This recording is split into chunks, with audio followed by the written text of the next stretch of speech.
Good afternoon and welcome to our webinar entitled Biden Administration Policies and the Reunification of the Korean Peninsula.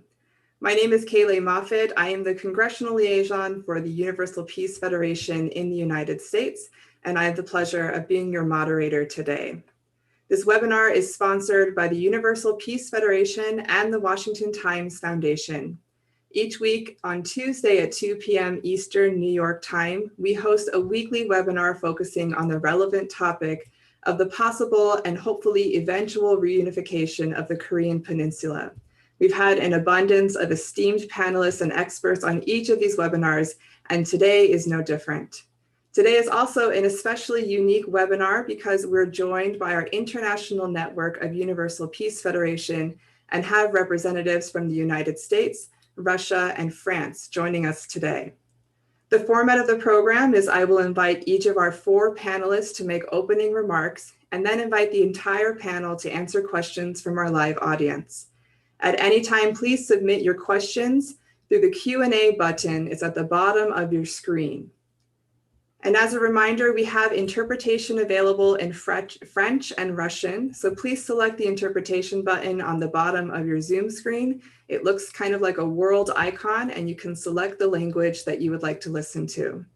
This has been a great team effort crossing national borders and cultural boundaries. So I want to thank our teams for creating this webinar together. And I look forward to the content that will be shared here today. So with that, I'd like to welcome our first panelist, which is Honorable Dan Burton. He was a member of the U.S. House of Representatives from 1983 to 2013.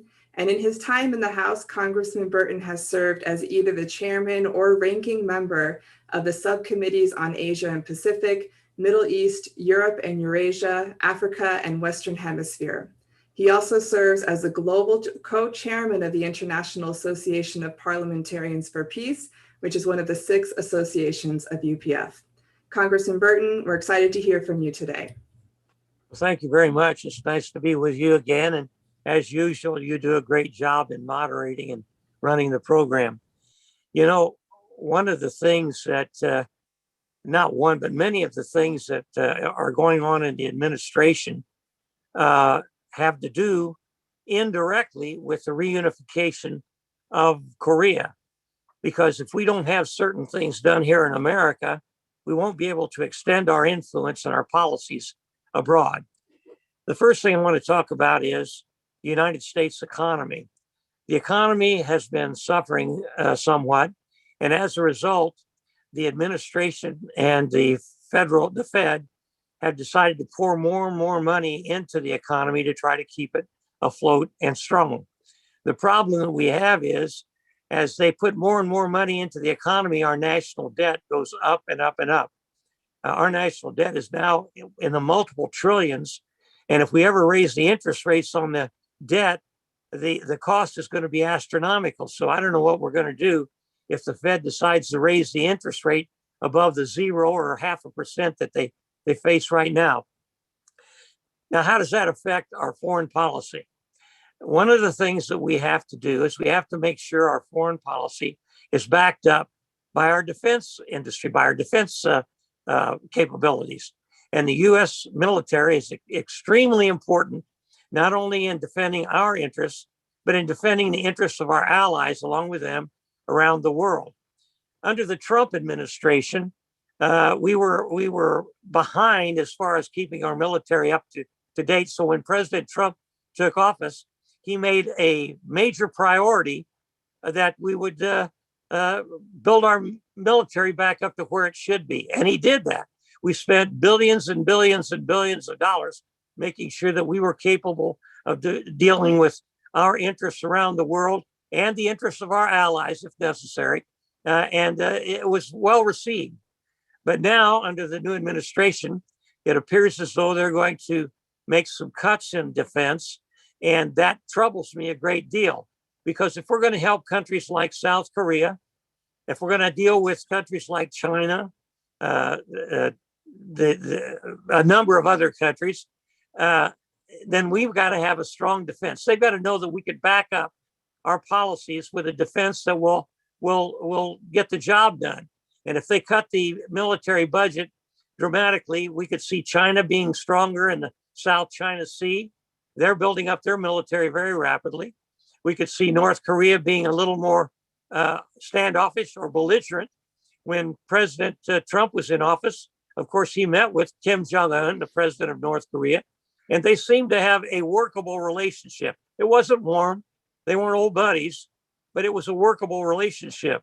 Now it seems that Kim Jong-un is taking a different tack with the Biden administration. And so one of the things I've stressed time and again when I've been on this program is we have to have a consistent foreign policy. It's extremely important that administration after administration follow a very strong policy.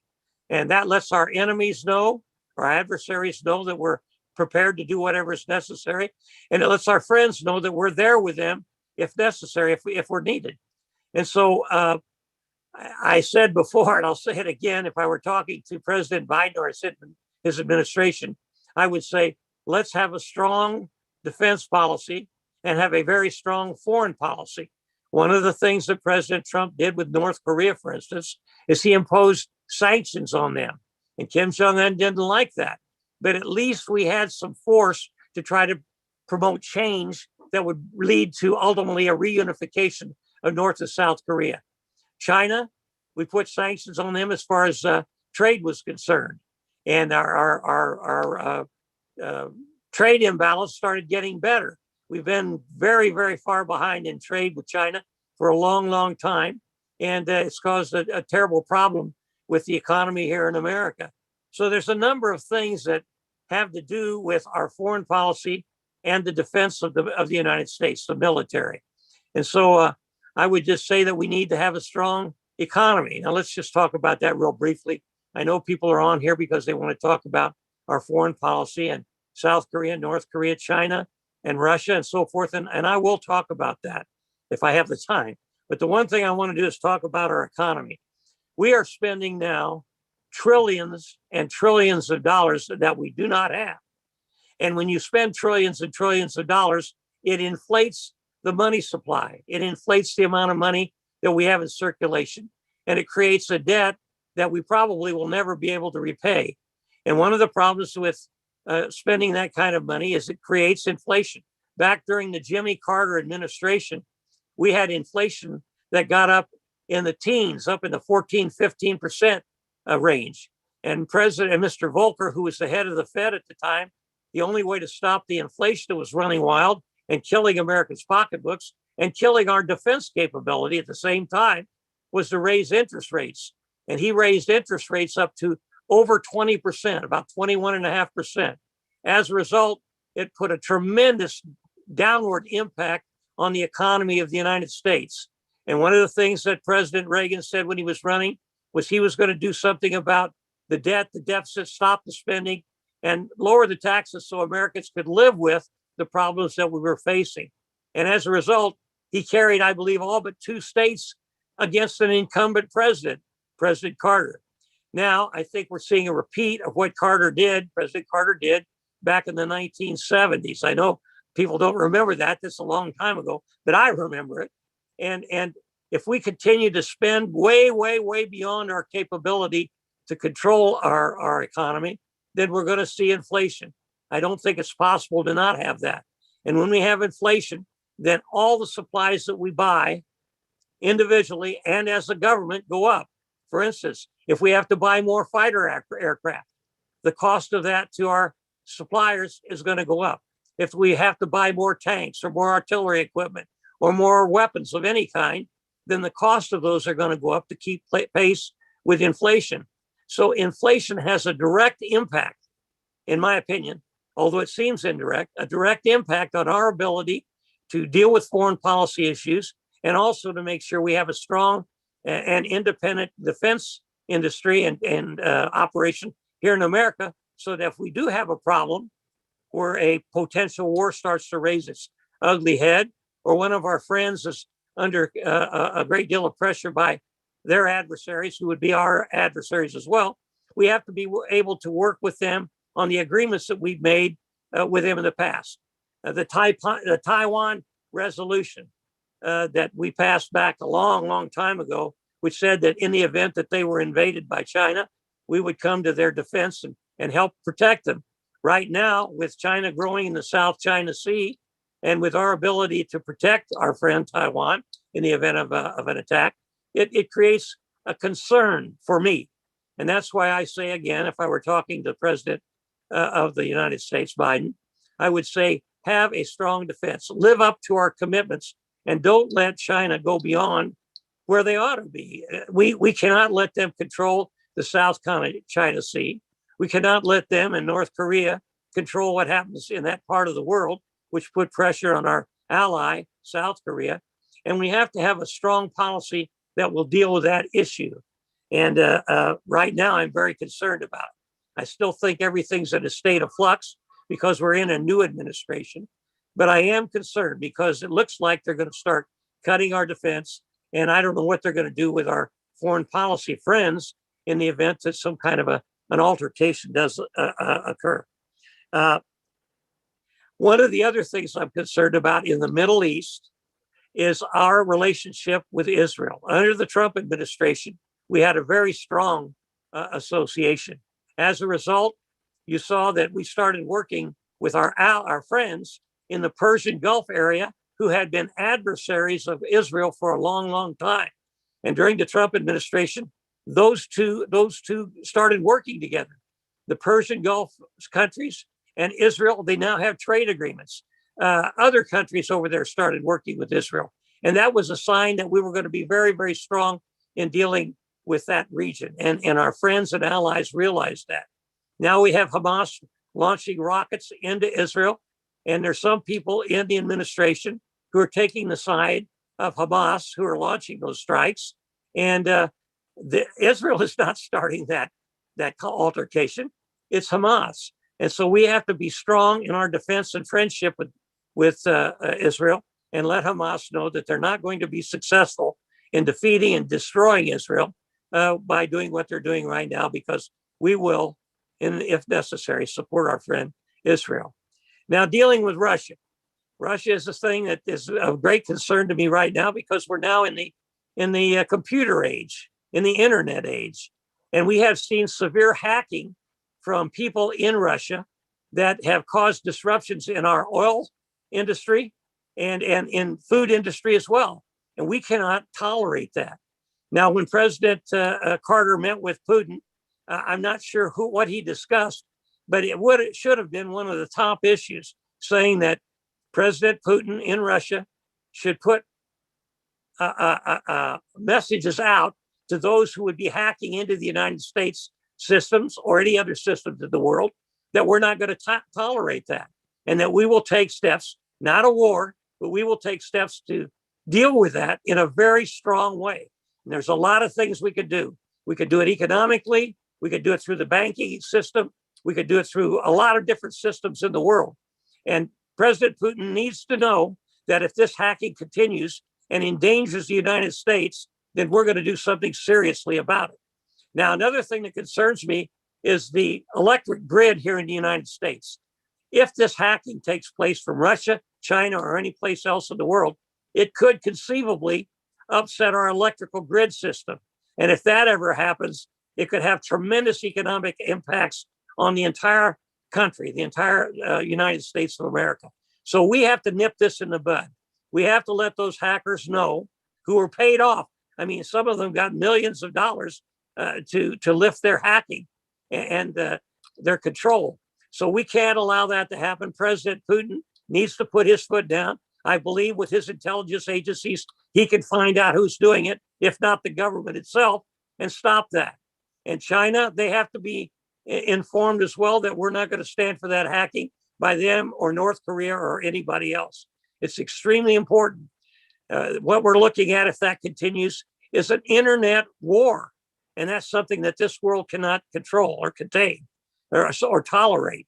Because if we have that, all systems in this country that we deal with today, cell phones, electricity, food, everything would be at risk. And we cannot let that happen. And our adversaries or our friends and our enemies need to know where we stand on that in a very strong way.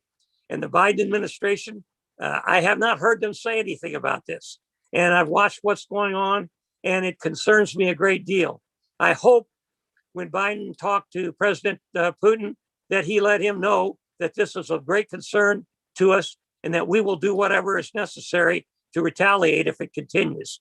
Now, also, we have to let China know that. We have to let China know that they're not going to be able to flex their muscles in the South China Sea and cut off the traffic that goes there, the economies, the trade that goes through there on a regular basis. They built those islands in the middle of that area. We have to let them know that we're going to not let them restrict the flow of ships through there or affect the economy. Now, I don't know if I've talked too long, but I've covered a lot of territory. I haven't talked about our immigration problems and how that will affect us as well as our foreign policy, our trade, and our defense. But when we get to the question and answer period, I'll be glad to answer questions that you might have to my ability. Thank you. Thank you so much, Congressman Burton. Your experience on so many subcommittees is invaluable to this conversation, and you brought up many concerns regarding defense and foreign policy moving forward under the Biden administration. So thank you for your remarks. We're going to invite our next panelist, who's going to be Mr. Harry Kazianis, also from the United States. He's the Senior Director of Korean Studies at the Center for the National Interest. He also serves as executive editor of its publishing arm, The National Interest. Mr. Kazianis is a recognized expert on national security issues involving North and South Korea, China, the Asia Pacific, general US foreign policy, and national security challenges. He's also a fellow for the National Security Affairs at the Potomac Foundation and a non-resident senior fellow at the University of Nottingham from the UK. So welcome, Mr. Kazianis. We're excited to hear from you. Well, thank you, and thanks everybody for tuning in today. I hope everybody's doing well and staying safe as hopefully COVID-19 starts to recede. When it comes to issues with the Biden administration and its foreign policy towards North Korea, but also issues of unification, I have to be honest, friends, I don't really have great news. As Congressman Burton pointed out quite astutely, there was the beginnings, if you will, of a relationship that was starting to be formed with the DPRK, or the Democratic People's Republic of Korea, or North Korea, whatever you want to call them. And there was some real progress, I would say, that was made. No, we didn't get the North Koreans to give up all of their nuclear weapons, or one nuclear weapon or a missile, but a start of a new security dynamic, I think, was being formed on the Korean Peninsula. Now, just like any new relationship, just like the United States forming a new relationship with China in the 1970s, or countless other new changes in foreign policy when it comes to the United States, these things take time. They take years. Sometimes they can even take decades. But that start was sort of there. Well, when President Trump lost the re-election, that sort of went on the back foot when it came to the Biden administration, but also because of COVID-19. I think you really have to point to COVID-19 and the United States and North Korea really looking away from each other, because to be frank, friends, that was the most pressing issues for both countries. So I want to talk today about Biden's approach towards North Korea, or lack thereof an approach, and then to shift gears a little bit towards reunification, and just to offer maybe some general comments of what that looks like, what the challenges would be, so on and so forth. So first, when it comes to Biden's overall approach to Pyongyang, well, that approach is really based on where in the order of priorities North Korea fits for the Biden administration. And I have to be honest with you, North Korea does not rank very highly for the Biden administration. Even though in a press conference a few months back, Joe Biden said it was his #1 national security priority.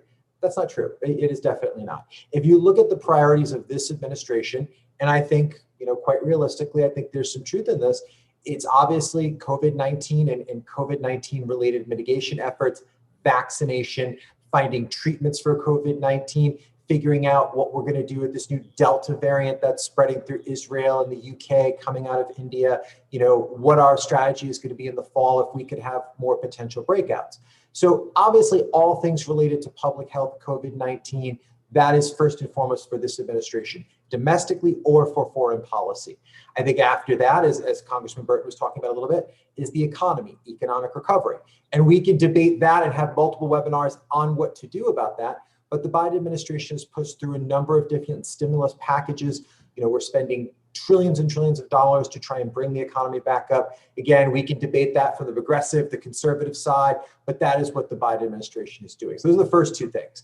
After that, when we start to get to other matters, I think obviously the domestic political challenges that we face as a country, what happened on January 6th, but also what happened last summer with the different riots that happened throughout the United States. I think the country is wrestling with that. So that's third. After all that, we get to foreign policy. And then, you have to sort of take your pick. It seems like the Biden administration is trying to get a new Iran deal on their nuclear weapons program. It seems like the Biden administration is trying to figure out how to contain the aspirations of China and China's rise. Somewhere after that, you get to North Korea. Now, obviously, all of those things probably suck up 95, 98% of the administration's bandwidth. So what is really left for North Korea? Obviously, it's not very much. And I think that's reflected in the policy. And I think the policy really sums up to two words: calming. And that seems kind of like a stupid phrase, right? What does that mean exactly? Or let's talk, maybe you can phrase it that way. And the Biden administration is basically saying they want to talk to the North Koreans, that they want to establish dialogue. Now, early in the administration, there was a policy review. Wasn't rolled out very neatly, not very easy to understand. It was basically Press Secretary Jen Psaki handing out some different press statements and sort of overviews of what the policy is, but it's a very straightforward policy. They're going to leave all of the Trump administration and Obama administration sanctions in place. They would like to talk to the North Koreans and see, what sort of interim deal could be established. So it's a very, very basic policy. And I think the reason why that is, why there's not a lot of nuance, not a lot of detail, is because I think they understand that they have so many other different things on their plate that North Korea just doesn't really get that high of a ranking. And I think that's, really unfortunate, being somebody who watches the Korean Peninsula as my life, as my day-to-day job. But, we're in a very different world than we were back in 2017, when there was no COVID-19 and North Korea was firing off, not one, not two, but 3 ICBMs, when they were testing hydrogen bombs. The world cares about North Korea a lot more when they're doing mischievous things that really scare all of us. So North Korea has sort of fallen off the radar, not even, all of our radars. It's not even in the news much anymore, unless we're talking about Kim Jong-un's health, or if he's lost weight, or if he almost died last year, all those things. I want to talk briefly about North Korea for a moment. North Korea also isn't that interested in the United States these days right now. I know the Biden administration is eager to talk to North Korea to figure out some sort of path forward, but I think for the North Koreans, they have a lot of other more pressing issues right now. North Korea for the last few years has suffered from food insecurity issues, not starving or a food crisis, as Kim Jong-un called it just recently, but for the last few years, that has been a problem. They've been hit by multiple different typhoons over the last few years, causing, untold probably billions of dollars in damage. Tough to get estimates, but that's what I've heard from some friends that are very astute economic watchers of North Korea. They have environmental problems that aren't really widely known. They have problems with overfishing. So that's another source of protein that North Koreans don't have access to. Their healthcare system is atrocious. And this is one of the reasons why they had to lock down over COVID-19, why their economy has lost something like 7 or 8% of their GDP last year, essentially putting North Korea in an economic depression. So for North Korea, they're not that interested in the United States right now. They're interested in survival. I think in the months and years to come, they will start to reopen their economy. But I think it's an open question of how stable North Korea is. I know this is something that could be debated very widely, but any country that faces these amount of problems, and I didn't even talk about sanctions. Obviously, sanctions are a huge problem for North Korea as well. All of these things, when you put them together and sort of spin them in a political blender, if you will, they all create tremendous pressure on the regime. And it also, I'm sure, creates doubts in the 500,000 or 600,000, party elites in Pyongyang that actually do the day-to-day job of running that country, of whether, long-term this regime can survive. So I think it's clear, when we talk about the Biden administration's policy, in some respects, it's based on realism, because they understand that North Korea doesn't really want to engage right now. It has a lot of other things on its plate, but so does Joe Biden. So I think that's reflected in that policy. Also, just to quickly, I would add that the Biden administration, this is a young administration, and any young administration is looking for wins. They're looking for things to solidify their legitimacy, their place in history, and also win the 2022 midterms and win a second term. For them, North Korea is none of those things. It's fraught with risk. It's fraught with challenges. Let's face it, the North Koreans have broken pretty much every agreement they've ever signed on to. So for them, they understand that putting a lot of political capital into a North Korea deal is not something that they want to do. They don't want to have, hawkish Democrats coming after them. They don't want neoconservative Republicans attacking them. There's no big constituency, unfortunately, maybe besides us or some of the people on this webinar today, for a deal on Korea. It's just not in the cards. It's not as sexy as infrastructure or whatever the political landscape fits today for major political wins. So I'll stop there when it comes to the Joe Biden administration on policies on North Korea. Let me just talk briefly about reunification, because this is a big topic. I do believe in my heart that the Korean peoples will reunite. I don't think it's going to happen today. I don't think it's going to happen tomorrow. I think it'll be an event that'll be very sudden. I think it'll happen more than likely due to the Kim family regime collapsing in some way. It's hard to tell what exactly that will be. I know this from studying North Korea for over a decade now. The Kim regime is not something that is reformable. A lot of people talk about the Kim regime, North Korea as it is today, as a system that could be updated. Maybe, economic reform can transform it into some sort of Chinese Communist Party type system, or maybe something like Vietnam. You hear that a lot all the time. I have to be honest, I do not think so. And the reason I say that is the system is so Stalinist, so control orientated, much more so than I think Maoist China was in the 1970s, that I think once the North Korean people start to taste real freedom, real economic freedom, maybe a little touch of political freedom, and once real North Koreans start engaging more and more with the outside world, I think they're going to realize how bad off they have it in North Korea. And I think also you really would need to watch those 500 to 600,000 real party cadres in Pyongyang that run the country. They're the ones who keep the Kim family intact and in power. Once they really start to understand that maybe their lot in life would be better by joining the democracies of the world, or at least a better form of government that doesn't treat all 25 million North Koreans as essentially slaves, that is, I think, when you could see the regime fall apart. Now, when the regime does fall apart, like I said, I think it'll be sudden, and I think it will be the greatest international crisis we face today, maybe even greater than COVID-19. I think that's possible. If it's a messy sort of collapse of North Korea, there's a lot of problems that would happen. First, we have to figure out how we'd secure all of the nuclear warheads, all the ICBMs. North Korea might have enough fissile material for 60 or 70 nuclear weapons. Where is all that? We'd have to figure that out. We don't want that falling in the hands of ISIS or some other group or a state actor. We don't want that. We're going to have to secure all of North Korea's chemical weapons, biological weapons. God forbid, we don't want anthrax running around. We're going to have to figure that out.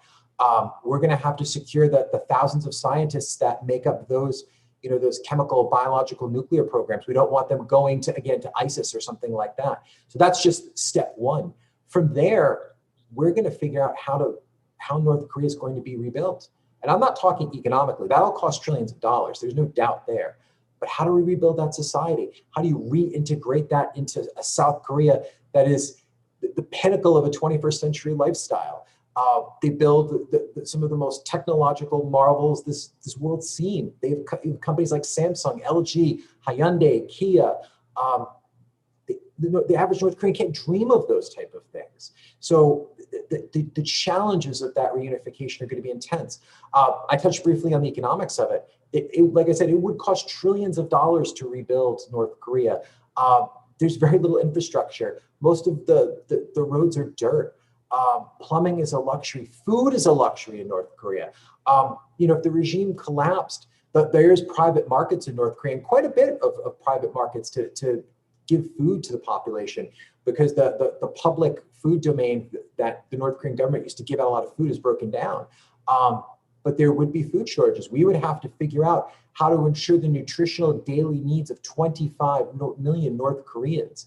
So that's just the tip of the iceberg. That could be a 3-hour lecture, but those are the challenges that we would face when it comes to bringing North Korea into the modern world. It would take decades. It would take trillions of dollars. I know there's going to be a lot of my conservative friends won't like this, but I'm sure the American taxpayer would probably pay some of that. It's probably in our interest to do so because we do not want to have a destabilized Korean Peninsula. I think that would be bad. We also don't want to see Chinese influence there. So I think for now, I just will close by saying this. North Korea or Korea in general may not be in the news right now, but I think if 2017 teaches us anything, is within 2 seconds, North Korea can be back in the news. And think of it this way. It was actually 4 years ago, coming up on July 4th, that North Korea tested its very first intercontinental ballistic missile, a missile that can hit the United States. So you never know when you turn on the news where North Korea is going to pop up. Thank you. Thank you, Mr. Kazianis. Some really interesting points there, especially about the possible reunification of the Korean Peninsula and what might cause that and what would be the effects of that worldwide. And echoing the thoughts that at this time, the priority of the Biden administration is not on the Korean Peninsula and North Korea is not so interested. They've got their own things going on right now. So thank you for those very interesting comments and points. I'd like to welcome our next panelist, who is Dr. Barthélémy Courmont. He's the Senior Research Fellow at the Institute of International and Strategic Relations from France. His fields of studies cover political and strategic issues in Northeast Asia, China as a great power, the US foreign policy, nuclear issues, and new threats. He's also an assistant professor at the History Department at the Catholic University in Lille and the Associate Director, Security and Defense at the Raoul Dandurand Chair in Strategic and Diplomatic Studies in Montreal. Welcome, Dr. Courmont. The floor is yours. Thank you, Kayleigh. Thank you very much for this invitation at the UPF United States. It's actually not the first time I'm given this opportunity to exchange with distinguished scholars through the UPF. So it's really a pleasure to be back and give you my thoughts about this Korean issue and the Biden administration and what it changes, basically. So let me give you maybe a European perspective based on the recent meetings between Joe Biden and European leaders, and also the limits or the problems that it will have to face when it comes to the Korean Peninsula. I was, of course, very interested by the recent tour that Joe Biden made to Europe, and also the visit he had with the Korean President Moon Jae-in and the Japanese Prime Minister Suga Yoshihide. When he encountered these leaders, these world leaders, we have somehow seen a new face of the United States, or at least pretendedly a new face of the United States, if I may. What I mean here is that we saw lots of smiles, good intentions, lots of promises when it comes to multilateralism, for instance. But at the end, we also saw the limits of this administration. And at the same time, we saw the different understandings that we may have when it comes to solving particular issues. So I won't mention here the various, if not multiple, disagreements that we do have between Europeans and Americans when it comes to NATO, when it comes to the Middle East, when it comes to Afghanistan, for instance. And let's focus on the Korean Peninsula in particular, which I believe is particularly interesting. Lots of promises and good intentions, as I've said. First, when it comes to this idea of denuclearization of the Korean Peninsula. Yes, it sounds great. And I do agree with this excellent prospect, and I believe we all do. But is it possible? Is it feasible? And is it something that we can reach within this administration and therefore within the next 4 years? Unfortunately, don't think so. I think it will be more than difficult, not only because of North Korea, but also because of other actors in the region, China in particular. And also because of the fact that, as Harry just mentioned, North Korea doesn't have much interest in the United States. North Korea has interest in survival. And survival is achieved through this nuclear program, whether we like it or not. I don't think that anyone in this room agrees with the fact that there's any sort of legitimacy for North Korea to have nuclear weapons, but it is a fact. They do have nuclear weapons, and we know why they want to keep this arsenal, precisely to survive in what they believe is a not so secure environment. So when it comes to this idea of denuclearization, well, yes, it sounds great, but how do you achieve it? What do you do? How do you make a deal with North Korea that will be acceptable for Pyongyang and that will be feasible in the near future? Unfortunately, we saw in the past many attempts under the Bush administration, under the Obama administration, and they all failed. They didn't manage to bring a comprehensive dialogue on the table based on denuclearization. What was interesting under the Trump administration has been actually very much criticized here in Europe, but I was among those who were not so critical about it, to be honest. The fact that Donald Trump didn't, let's say, give too much interest in the nuclear program of North Korea. That was not the absolute priority. The priority was the dialogue. So yes, we may criticize Donald Trump for meeting on 3 occasions Kim Jong-un without a very clear agenda about what should be done in that region. But at least they met, and they managed to build a solid relationship. And that relationship was perhaps the prelude to something far more interesting, and perhaps even more interesting than denuclearization itself. I call it the implementation of peace in the Korean Peninsula. And there were some progresses being made there, and I will later talk about the inter-Korean relation and what it means when it comes to the perception for South Koreans in particular. But what was interesting under this Trump administration is the fact that by completely changing the paradigm of how to deal with North Korea, there were some significant progresses. And what I have seen in the past few months under the Biden administration is what I may call the demolition of these progresses. There is absolutely no way we can expect the US president to meet the North Korean leader in the next 3 years. It won't happen, unfortunately. There's no way we can expect a solid dialogue taking place based on the implementation of peace. And we had already all our answers when it comes to the orientations of the Biden administration in the region. The focus on nuclear issues and denuclearization of Korea, yes, it's good, but what do we do when it doesn't work? And unfortunately, there's no plan B, or there's no other way to encounter with North Korea in this prospect. So that's a major problem. And that's a problem that, unfortunately, the nomination of Kurt Campbell, for instance, dealing with the so-called Indo-Pacific region, is not going to solve.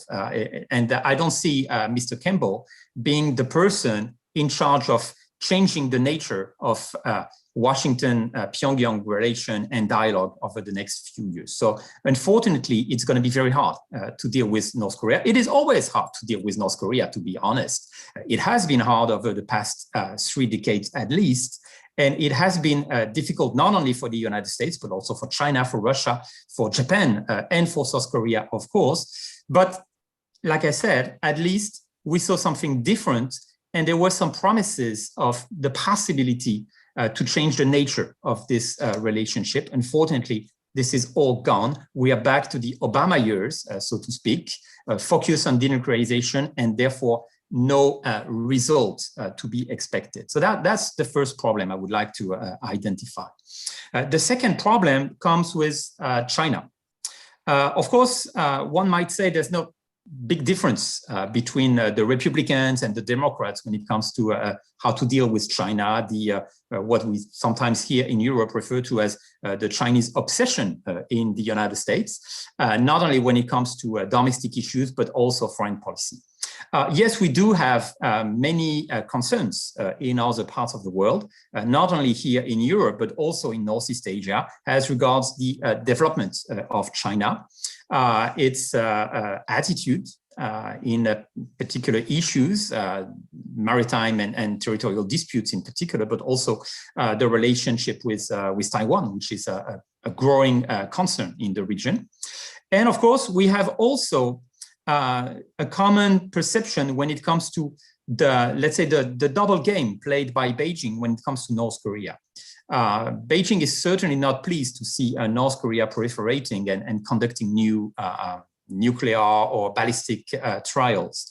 But at the same time, it doesn't do much to prevent it. And let's say that North Korea is very useful for China, as it is somehow something that can be used as a leverage against the United States, but also against Japan. So we cannot expect much from the Chinese in the Korean Peninsula, except trying to keep as long as possible the status quo. And I will actually come back to that when it comes to the reunification prospects. But behind this, and behind this common, let's say, approach or common understanding that we have about the role of China, we have to see the problem posed by what I call the extension of the conflict with China. Under the Trump administration, the US-China relation has been based mostly on trade issues, what we have called trade wars. Yes, it was harsh, yet it was conflictual, so to speak, but at least it made sense. It was understandable from an American perspective. It was also understandable from a Chinese perspective. And at the end, both parties managed to enter a dialogue. This dialogue was not completely and fully achieved, but at least there was a dialogue. I was a bit shocked when I saw Antony Blinken, the US Secretary of State, meeting with the Chinese Foreign Affairs Minister Wang Yi and the special envoy Yang Jiechi in Anchorage, Alaska, a couple of months ago, when he basically addressed all the, let's say, how to say, the disappointments or disagreements that the two countries have together. This is not diplomacy. It's not going to work this way. I mean, you cannot tell China now what they have to do, otherwise they will have to face consequences. The answer from a Chinese perspective will be simply, well, we don't care. We will look at some other partners and we will look at some other ways of expanding our hegemon at the Asian level. And this is exactly what's happening. I mean, the level of trust in China when it comes to the Biden administration has nothing to do with the common understanding that we have observed through the Trump administration. So yes, Republicans and Democrats share some sort of Chinese obsession, whether it's relevant or not, I'm not here to judge, but they have a fundamental difference when it comes to how to address the China threat or the Chinese risk. And in this prospect, I believe, and I believe I do share the opinion of the two previous speakers, that we don't have to be very optimistic about the Biden administration foreign policy in that region when it comes to both the relation with North Korea and with China. A few words now about, because I see the time running fast, about the prospects for reunification. Unfortunately, I'm not as optimistic as Harry when it comes to the possibility for reunification. Yes, I do agree that if it does happen, it will be brutal. It will be because of a collapse of the regime in North Korea. But what are the chances for this collapse to happen? Not only that the regime and the Workers' Party is extremely well structured and they are basically used to navigate in very difficult waters. They have been surviving in very difficult periods in the past few decades. So the level of hope is a bit reduced. But also, they have a potential support, China. What is the benefit for China to accompany a Korean reunification? Is it something good for China? I would say maybe yes, and maybe not. So we are not certain about it. Let's say that China will agree for a Korean reunification at the condition that there is some very big interest for Beijing. The interest can be economic, the interest can be strategic. For instance, the US military presence in the peninsula.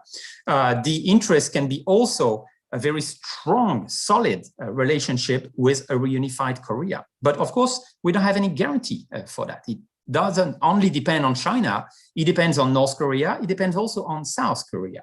And therefore, I am not sure that if we see some, let's say, signs of a potential collapse in North Korea, that China will accompany it and, let's say, let it happen. I'm not so certain about it.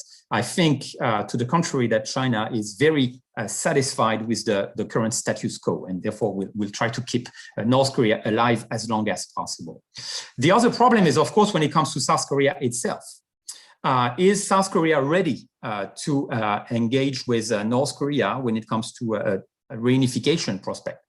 Well, the past few years have proven that it's not so much something that we may call popular in the South Korean society. Yes, the South Koreans want to have peace with North Korea. And that's why Moon Jae-in's approach has been very much approved by the public opinion as early as 2018, when he was actually the first one to engage with North Korea. But when it comes to the prospect for reunification, not only the economic costs, which is, we know, enormous, and South Korea will be very isolated to carry that very heavy weight, but also the political consequences. Absorbing a country of 25 million inhabitants with indeed absolutely no legacy when it comes to democratic judgment or any sort of public opinion expression will be very hard. And it may shaken South Korea or a reunified Korea. And I remember when I was a professor in Korea a few years ago, prior to my position here in France, I used to teach on the reunification, the inter-Korean relation and the prospects for reunification. And one of my games was just to ask my students, my South Korea students, what do you think about it?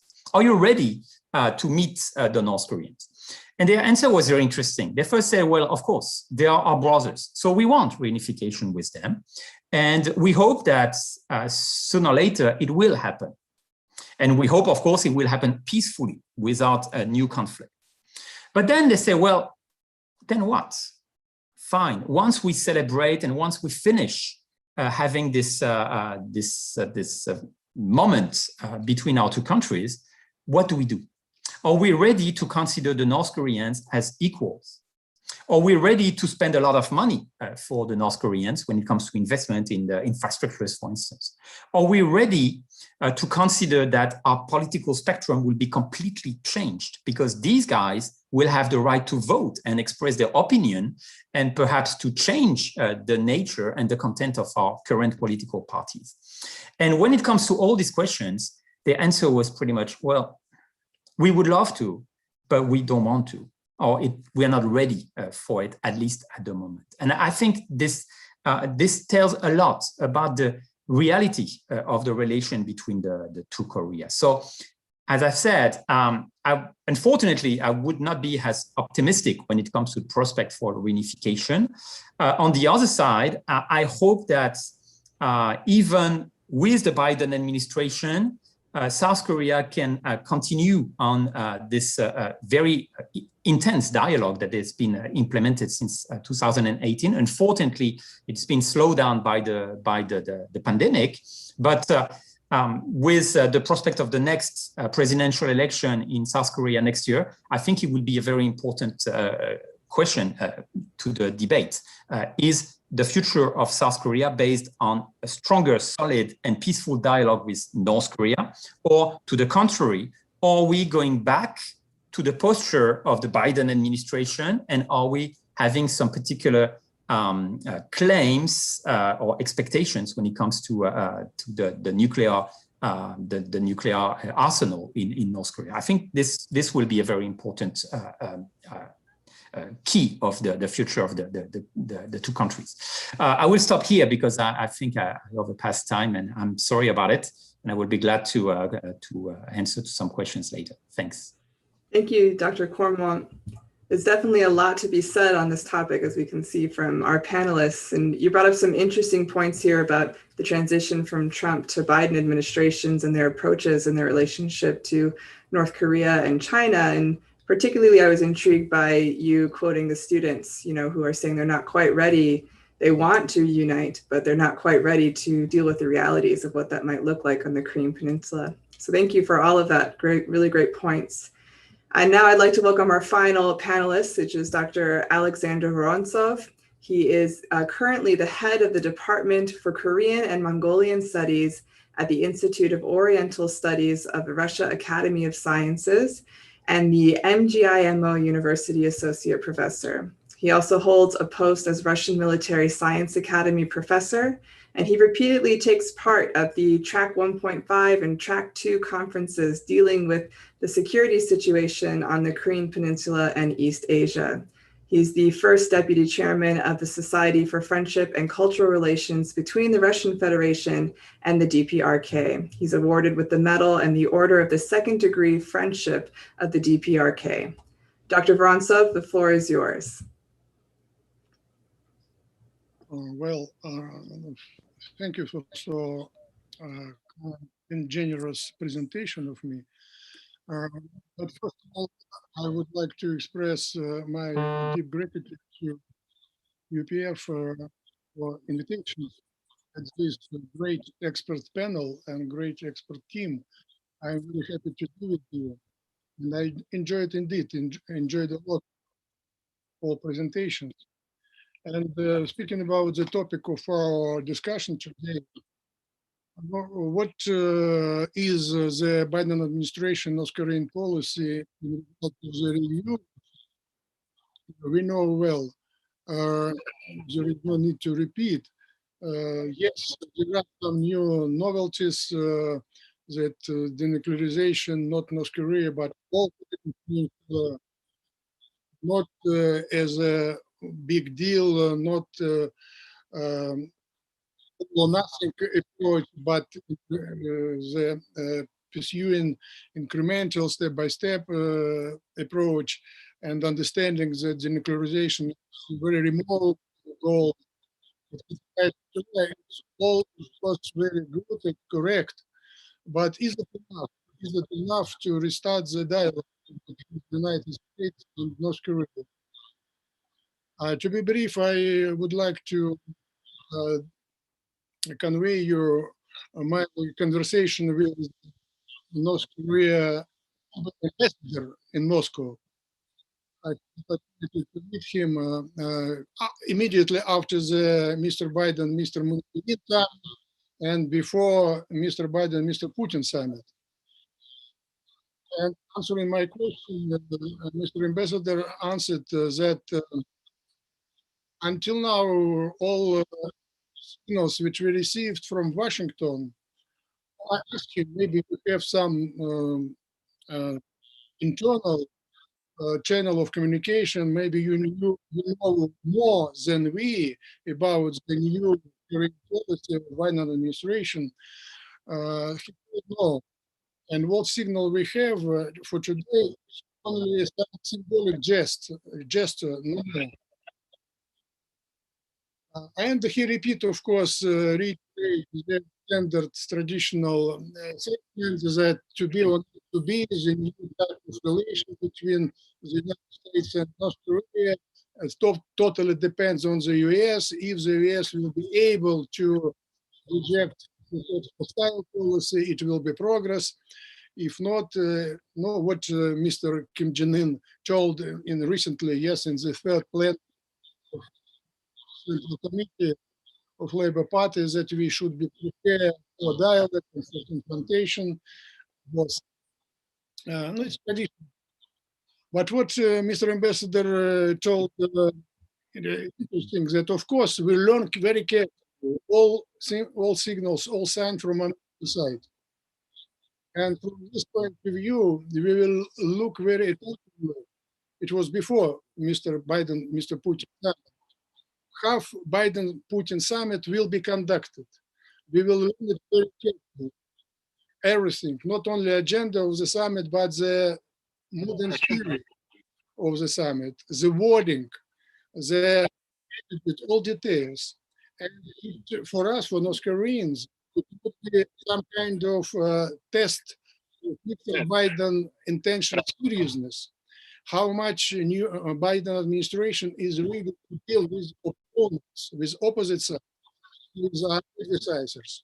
And we will derive the conclusion for ourselves from this Mr. Biden, Mr. Putin summit.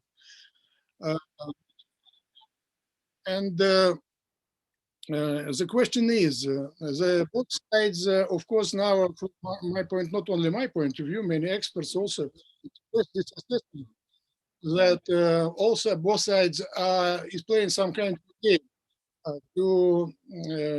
They're waiting for first step from another side, but at the same time, they are not ready to do the first step, practical step. But the practical step is extremely important to do or not to do the substantial dialogue. North Korean side continue to repeat that they already unilateral concession. They passed their part of the way. No, they remind that they unilaterally destroyed the nuclear test site, closed the missile side. They did something before Hanoi meeting. They expect some practical steps from American side. At the same time, the American side told, "Oh, we appointed Mr. Kim as a special envoy for North Korea. It's good jest to North Korea." Maybe it's good jest, but North Koreans are pointed that, look, Mr. Kim is a very, very experienced diplomat, deeply involved in Korean subject, but he continues to be the ambassador in Indonesia. It's half-party job for him, North Korea. Is it the new approach of the Biden administration or not? It's question. And coming back for the unification, extremely important subject, and I enjoyed very much some observation which was made today in our discussion. No, first, to speak, to think, to hope, unification, it's elementary, very simple. As the first step, the inter-Korean communication, inter-Korean should be restarted. For today, there is no inter-Korean cooperation.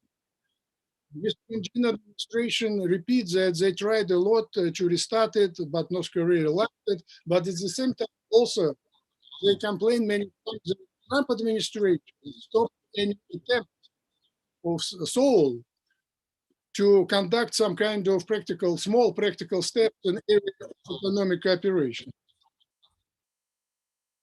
Maximum pressure forever, its approach. No $1 should be reached North Korea. And all attempts to restart cooperation failed because of this approach. Will Biden administration will be able to change this approach, to allow South Korea administration to do something, to realize? As we know, North Korea disappointed strongly. We told to South Korean counterparts from here, we told a lot of excellent words, a lot of promises, a lot of smiles, everything, but no one practical deal. It's a problem, practical deal. And I think it's also very important, of course, for US-North Korea relation and North Korea-South Korea relations, practical deal. Will they appear or not?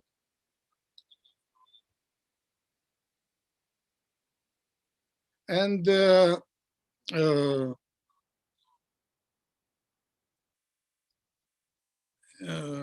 when we speak about the denuclearization, of course, it's very, very important. Nobody knows achievable or not goals.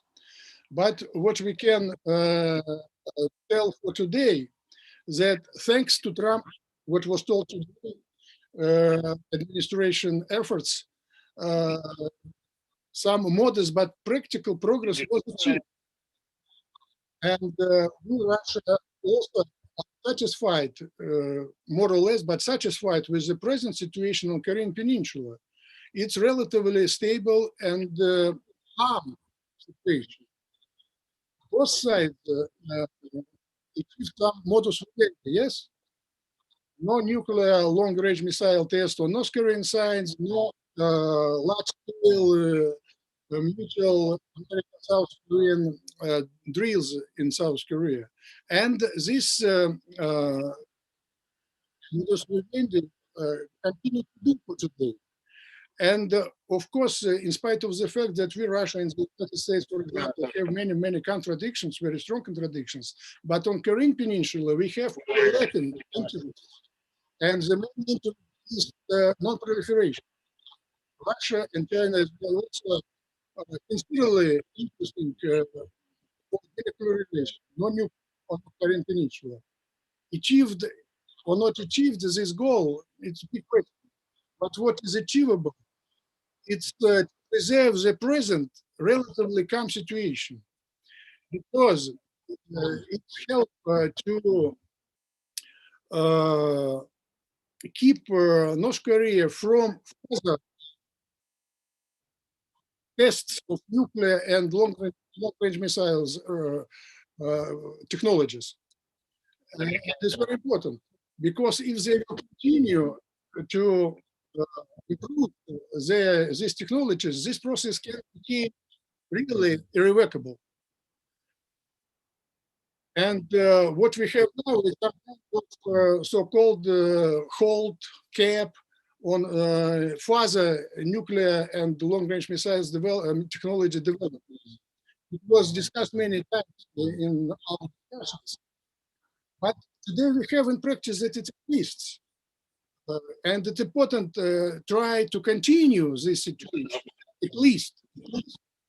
It's maybe modest, but very practical and achievable result. Therefore, the continuation of the mutual restraint from both sides, very important. And when we speak about unification, what I have heard now from our esteemed colleagues, I enjoyed, I repeat once again, the presentation. Yes, Kazianis is absolutely right that the some change are available only when country will become to open a little bit, when more and more North Koreans will be to see how other countries are living. But what we have in practice we have that United States first, they try to isolate North Korea, to withdraw foreign labor force from other countries back to North Korea. We argued many times the labor force of North Korea in Russia, for example, is a source of new knowledge for North Korea and have people lives in other countries. Not only, but they also the source of the primary market economy. Very simple formula. The husband is working in Russia or other countries, and sends his own money to his wife in North Korea. His wife opens some small business enterprises. And it was real sources of the marketization in North Korea. Which is now cut. And it's not good.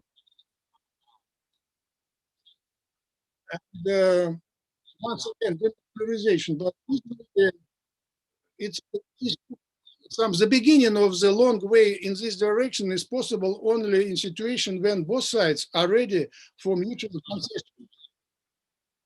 Concessions for North Korea is, of course, is softening of sanction regime.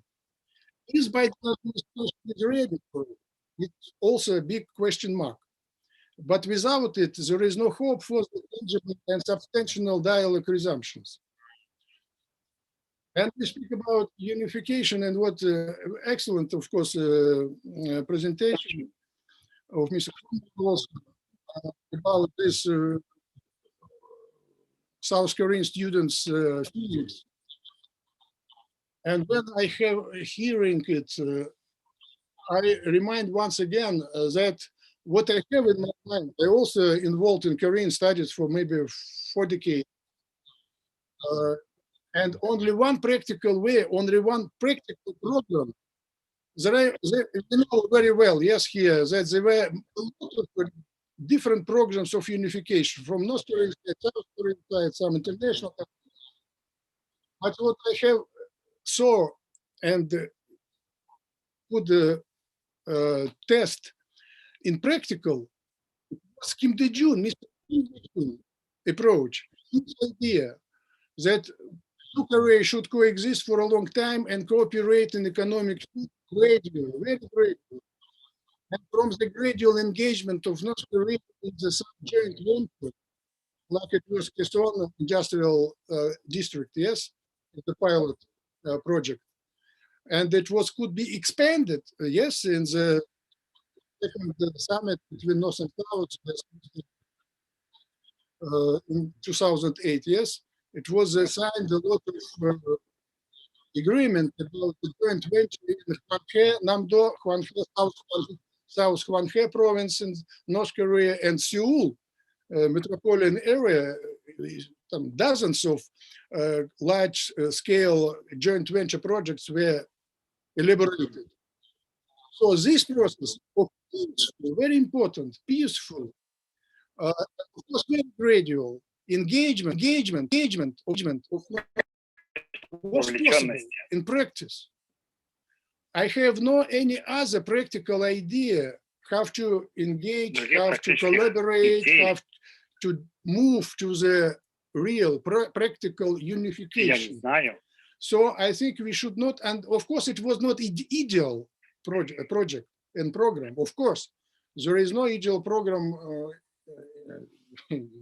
never in this world. There were some, of course, shortcomings, but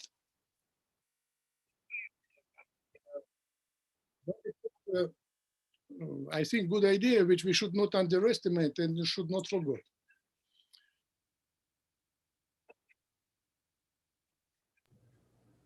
So maybe I will stop here. Thank you very much for your kind attention.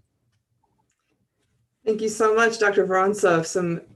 I appreciate especially your practical approach and points, really coming back over and over again, what can be done in this situation, and engagement, they're really important points. As you can see from our audience members, there's a lot to be said on this topic.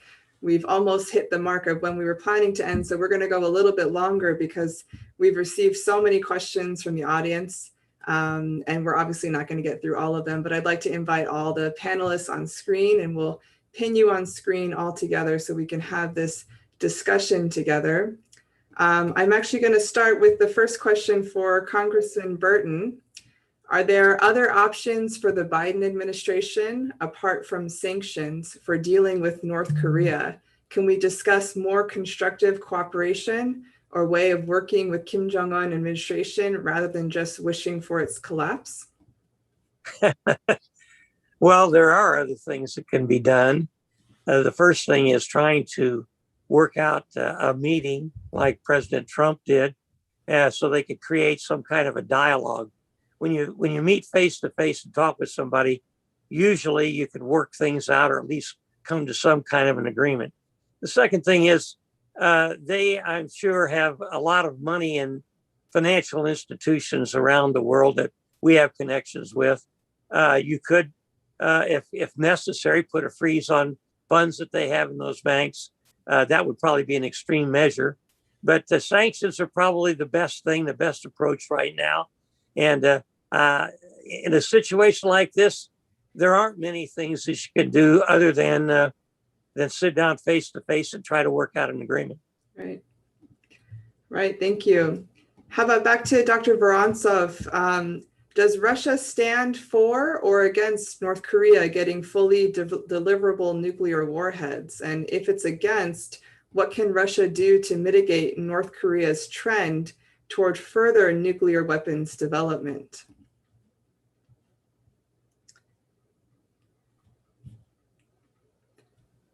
That was to you, Dr. Vorontsov.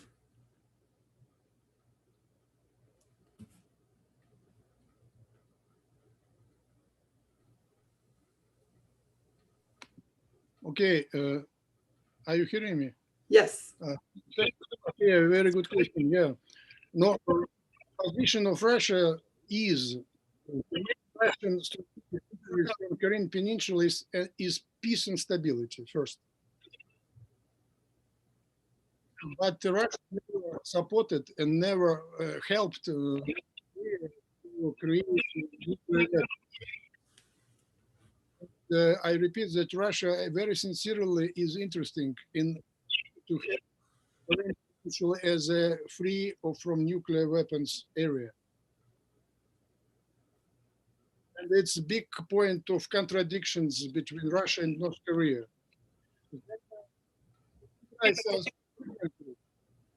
They ask us why you are criticized, why you are asked for our development of similar situation. You, Russia, is under American sanctions.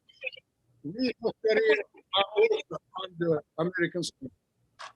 We are increasing your defense capability.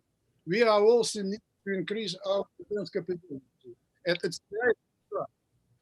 But why we criticize us, America, I'm sorry, North Korea, for what you are doing by yourself, Russia? One North Korean diplomat, for example, after the deployment of Iskander missiles in Kaliningrad area, in the discussion from this. I visited Russia a few times, but I never was in Kaliningrad area. I want to visit the area very, very much. By my own eyes, how Russia increases their defense capability in this area by deploying the missiles. They are creative. But our position is very adamant. We are one of the depository of the Non-Proliferation Treaty. And because it's very important, we sincerely very much interested in and continuation of global non-proliferation regime.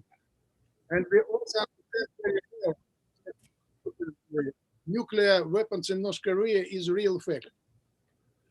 But we are on position not to recognize the nuclear status of North Korea because we also understand that if the international community will recognize it's reality, it's very strong dialogue.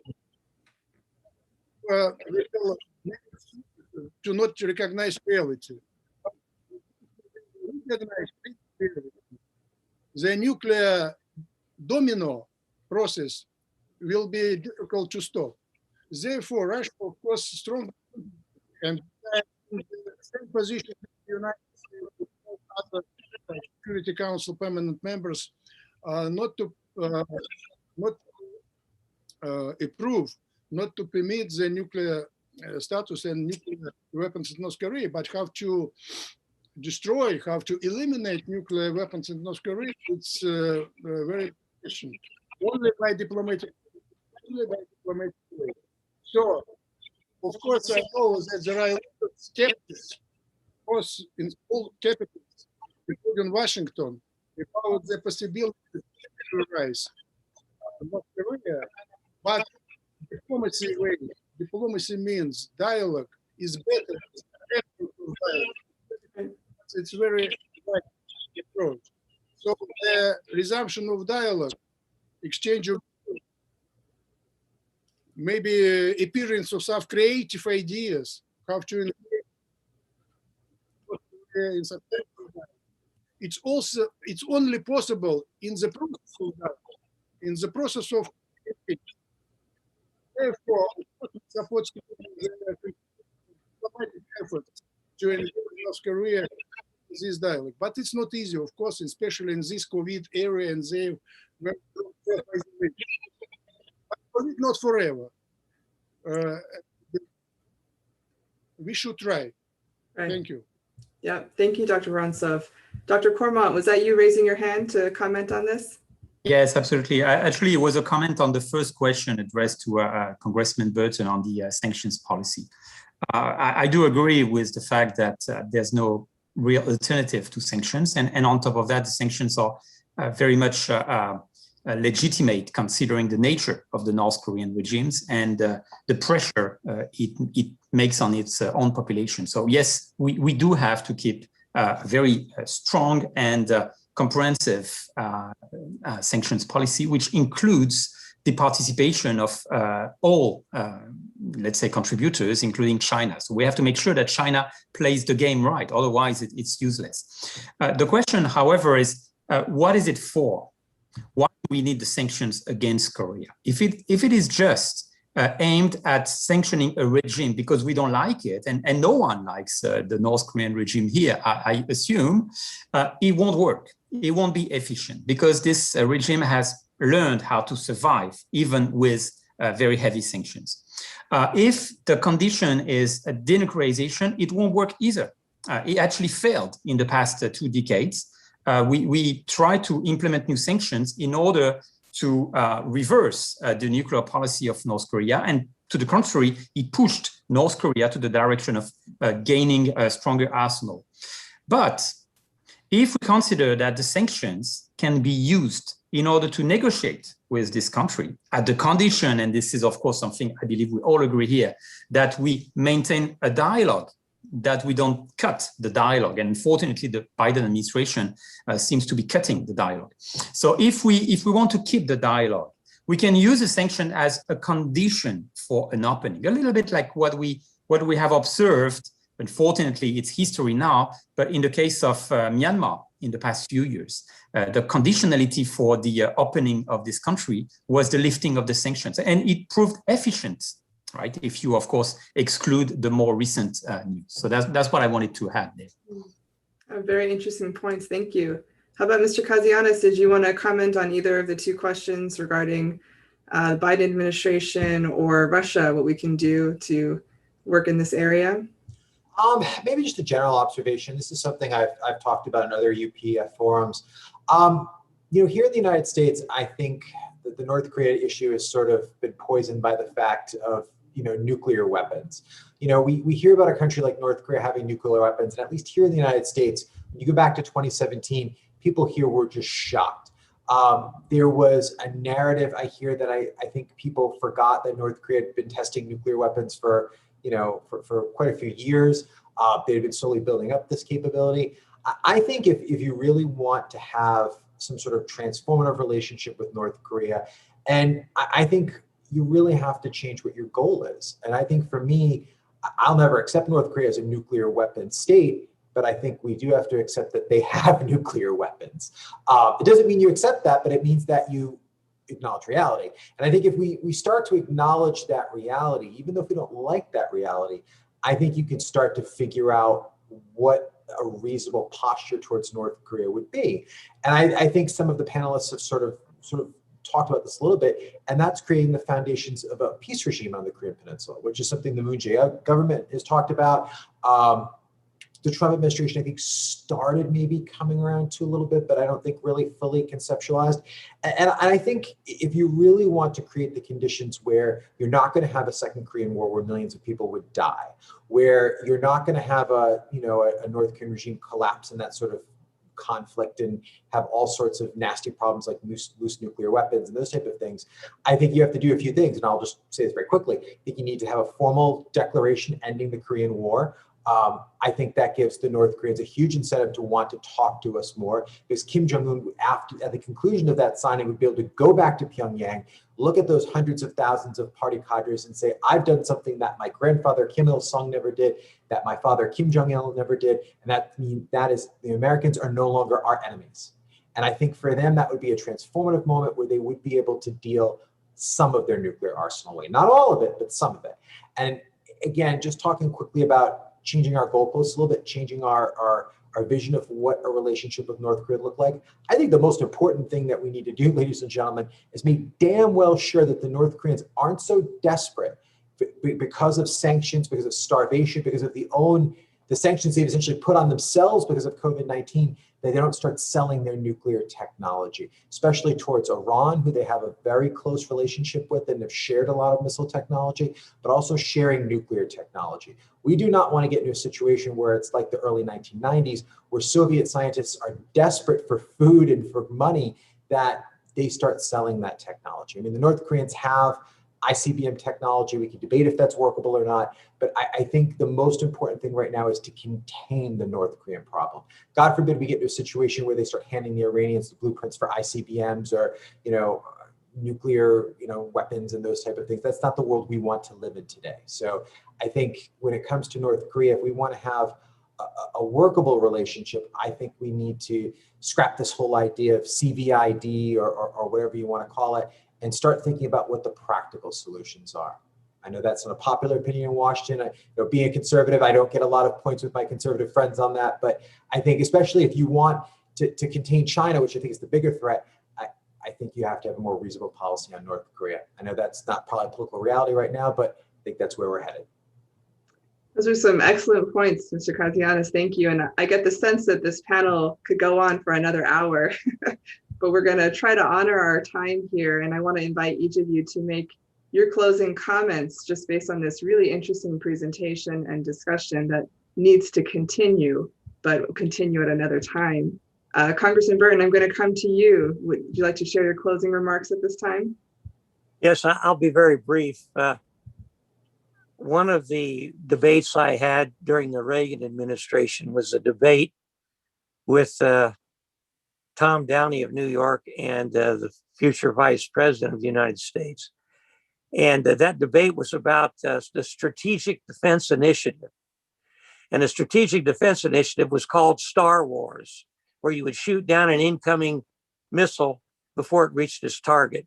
And I think that with the scientific knowledge that we have in the world today, especially in the United States, we ought to pursue what President Reagan was working on, a strategic defense initiative, which would make nuclear weapons and the missiles that they would fire at any target obsolete, because you could destroy them before they reach their target. And if you can't reach their target, then they make them obsolete. So that's one of the things we didn't talk about.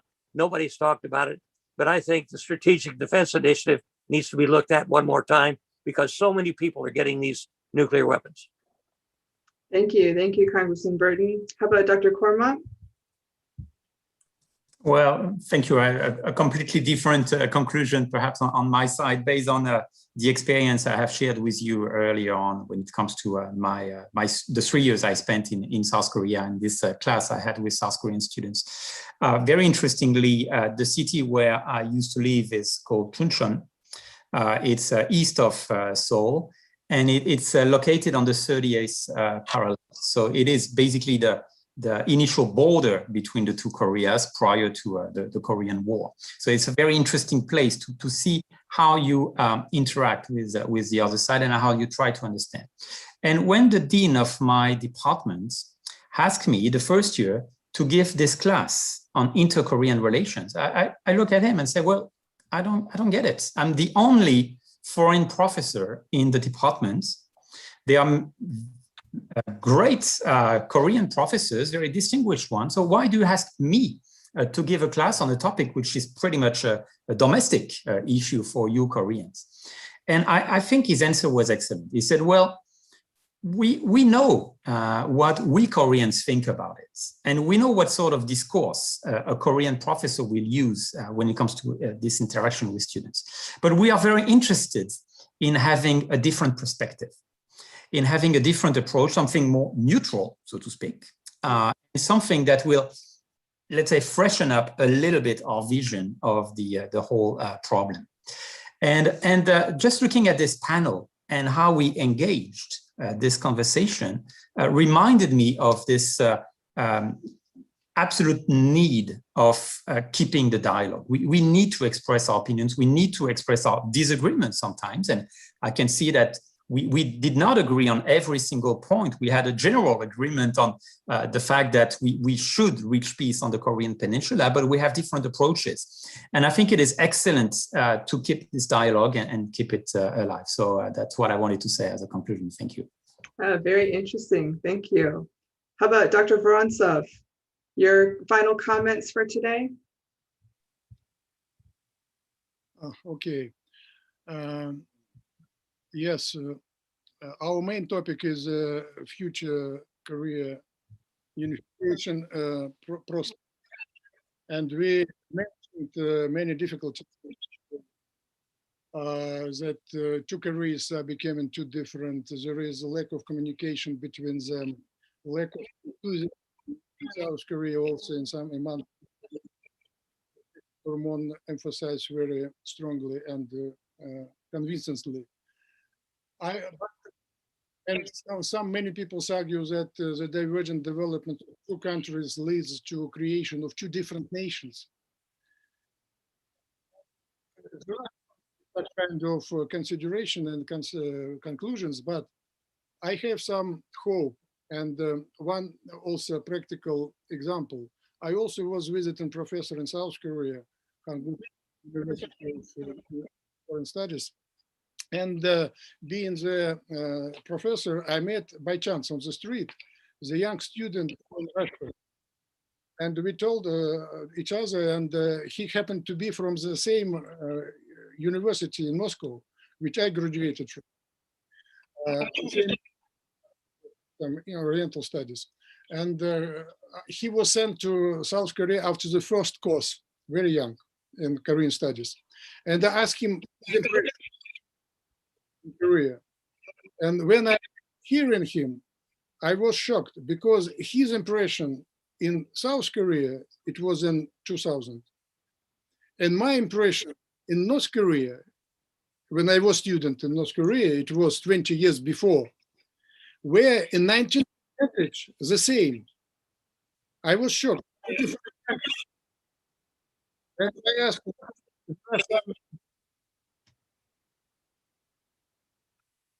do you have irritation points in your life in South Korea? He told everything is fine, conditions are good, people are kind, but there is strong irritation. I go, what? Their sense of collectivity. I was surprised. They are not working in the street in France as a regiment in North Korea. Yes. But one example, I asked him, give me an example, please. He told, oh yes, I liked one girl in my course in the university. I asked her, invited her to visit some movie, cinema. He agreed it. I was encouraged a little bit. But she came together with 3 girls and 3 boys. After I asked her why he took them, I invited you personally. She answered sincerely, answered, it's my team. Everything we are doing together. So this, which are based in Confucian psychology, it's joined today, continue to join today North and South mentality. So in spite of the differences between, certainly in the superstructure level, the roots remain to be the same. It gives some hope that unification idea is not there. Yeah, very interesting point. Thank you. That there could be more in common if we look at it from a different vantage point. Thank you, Dr. Vorontsov. And Mr. Kazianis, we will give you the final comments here for today's panel. Oh boy. Well, let me keep it very brief. I think I'm just going to end with 2 things. Stay tuned. North Korea is not going away. Issues of unification are not going away. As COVID-19 recedes, hopefully we won't have any problems with this Delta variant that's taking hold in Israel and the UK. If we really are at the end of this, we will start to get back to more conversations and really starting to think about these big foreign policy problems like North Korea. And really, there's 2 things when it comes to North Korea. The DPRK right now is suffering from challenges combined that it hasn't really had to think about since the 1990s. Like I was saying, problems with famine, hit by massive typhoons multiple times, last year. Environmental issues, problems with the regime, stability issues, all these things, you never know, just like the Soviet Union, when the Soviet Union collapsed, how long or how stable these regimes are. So I'm not predicting collapse, but I'm predicting problems ahead. I think that's for sure. If North Korea does sort of keep pressing on like it has been for many decades, the North Koreans, as they come out of COVID-19, as they open the country up, as they start to feel a little bit more economically secure, they have a lot of weapons they might want to test in the next couple of months and years to come.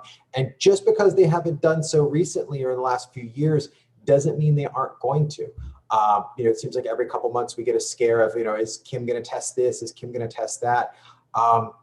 If things don't, if Kim starts to feel disrespected or not in the headlines or, not getting the attention that him and his regime feels like they deserve, they could start going back to testing some very large weapons. And, as we saw on October 10th in their big military parade, they have one ICBM, the Hwasong 16, which is apparently the biggest liquid-fueled ICBM that's ever been developed. Some say it's the biggest road mobile ICBM ever developed. So, like I said, stay tuned. I think one day we're going to pop on our news and North Korea's going to be back in a very big way. Great, thank you. Gentlemen, it's been an excellent panel and an honor to spend the last hour and a half with you. Thank you for extending the time. Thank you to our audience, and we look forward to seeing you all at another opportunity to continue this discussion.